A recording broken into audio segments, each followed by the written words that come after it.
So I've got Karl Hudson here, the founder at Searcharoo, and today we're going to be talking about press releases. So there's actually a little bit of a stigma about press releases because there's certain people that are using it all the time and they swear by it as part of an SEO strategy, and there's certain people that don't believe that press releases are good. So let's start off. What is a press release? So a press release is usually a syndication 9 times out of 10 with an SEO of something that's newsworthy. This is where a lot of people go wrong, is they're not actually publishing newsworthy stuff. They're taking a guest post and trying to use it as a press release. It has to be something that's newsworthy and about the brand, and it's then syndicated across news networks. So when you're syndicating the press release, how many kind of links are you looking to get? Is it 50, 100, 300? Some of the better vendors, it's like 350 plus. Right, okay. So some can be more. If it then gets picked up by mainstream media, it could be even more again. So with regards to it, let's say there's 350 backlinks within the press release that happens. Are they all no follow? Are they all do follow? Is there a mix, or is it majority no follow with some do follow? Like where does it lie? So I would say the majority is no follow. There is still a blend of some do follows in there, but most of them will be no follow. So with regards to the do follows that are in there, would you recommend on powering those press releases up with tier 2 backlinks? Because obviously it's going to be passing page rank through to your site on the do follows. Would you recommend powering those up with tier 2s? Definitely, yeah.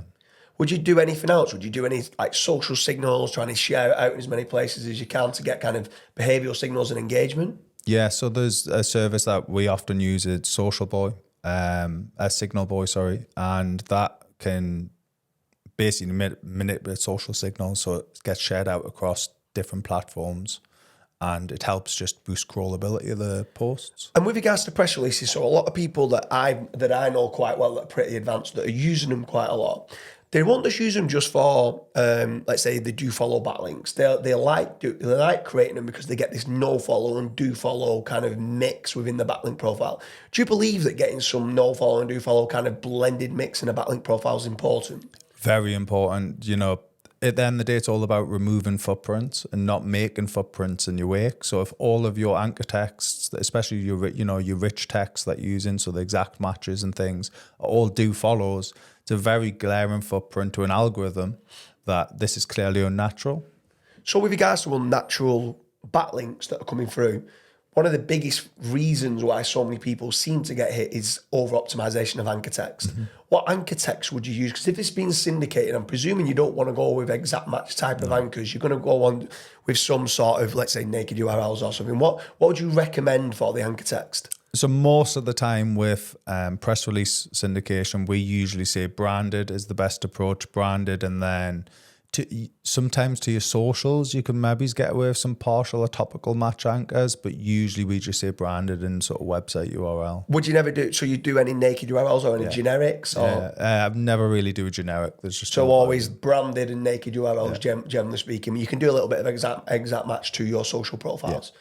So with regards to the press releases, is there anything else that you can try to do to maximize it? Because I know someone that actually only uses the press releases for ranking Google business profiles, and they embed the Google business profile map, and they're going to put a NAP listing on there. Yeah.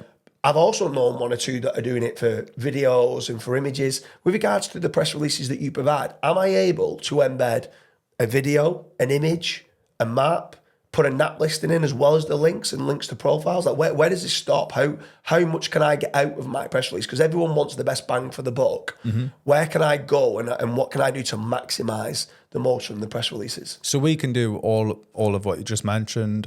We would usually advise that you do that, where the intake form that we offer asks for all of that information and asks for social links, NAP addresses, Google My Business sort of embeds, YouTube embeds, then can even ask for social media embeds if you've got posts on social media, the images, a few images.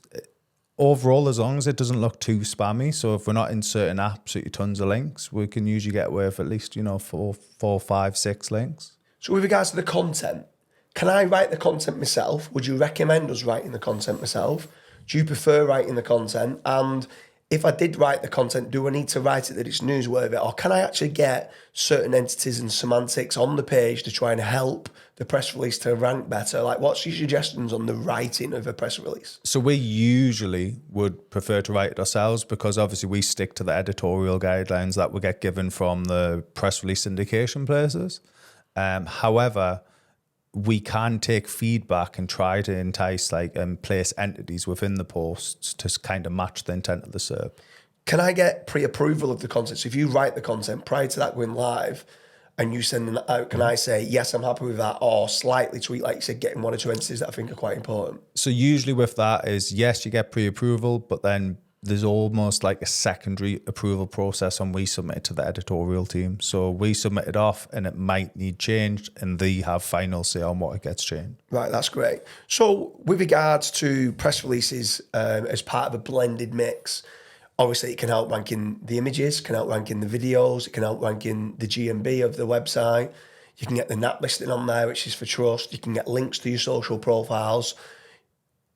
Obviously, it gives the no follow to do follow kind of diversity, anchor text diversity. Why do you think certain people don't believe that press releases are a core importance to the backlinking strategy? Or do you think it's just naivety? I would probably say it's just naivety. Like at the same time, the same person might be building a whole bunch of niche edits, or he's maybe start the website and expects the press release to rank him, because he's paid X amount. They're not cheap, press release syndications.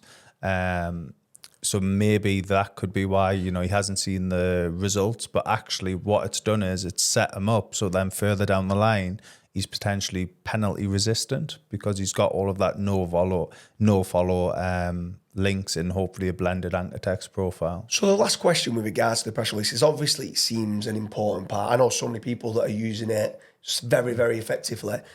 Where would you start with regards to a press release? Would you do it after guest posts, niche edits? Would you do it at the start after you've done your citations? Where in the strategy do you put press releases from a time point of view? So press releases can drop over time because then the day's news often gets archived and things. So I would be doing it very much at the start and then every, say, 3 months, 3 to 6 months after that. So with regards to press releases as part of your backlink strategy, it seems to be something that you need to be doing with pillow links along with citations back to your profile to give that diversity of anchor text, to give that diversity of no follow to do follows. It might not give you much power initially, but that's where then you can start to adapt your niche edits and your guest posts. But it has to form a part of an overall hierarchy of building links to your site to power the site and give that diversity, which allows the guest posts and the niche edits to perform better moving forward. So I hope you like the summary of Karl going through of why you need press releases, and hopefully you can use it as part of your strategy moving forward.